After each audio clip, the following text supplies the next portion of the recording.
চট্টগ্রামের বাঁশখালী, লোহাগাড়া এবং সাতকানিয়া এলাকায় বন্যা ভয়াবহ অবস্থা ধারণ করেছে।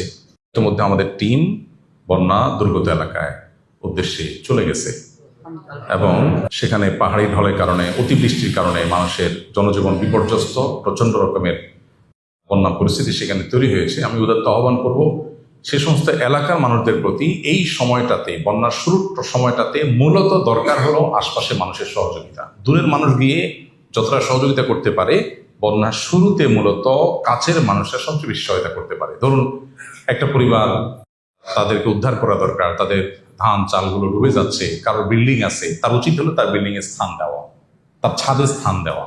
এই সময়টাতে আমাদের মানবিক হতে হবে। আজকে তিনি বিপদে পড়েছেন, আগামীকাল কাল্লা না করে ভূমিকম্পে আমার বিল্ডিং শেষ হয়ে গেলে তখন তার কাছা ঘরে হয়তো আমাকে উঠতে হবে।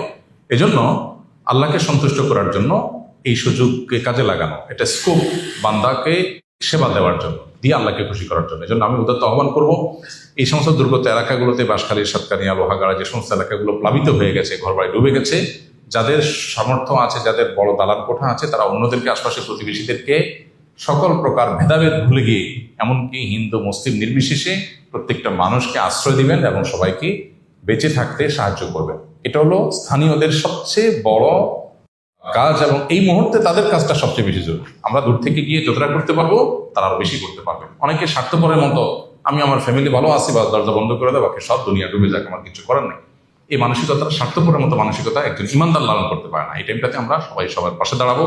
আর আশপাশের লোকেরা যার যার স্বার্থ অনুযায়ী, আমার বাসায় খাবার আছে বা আমার আশপাশে আছি, তা আমি তাদের জন্য খাবার নিয়ে ছুটে যাবো। কারণ দূর থেকে মানুষ যাবে, তারা কাজ করবে, সময় লেগে যাবে।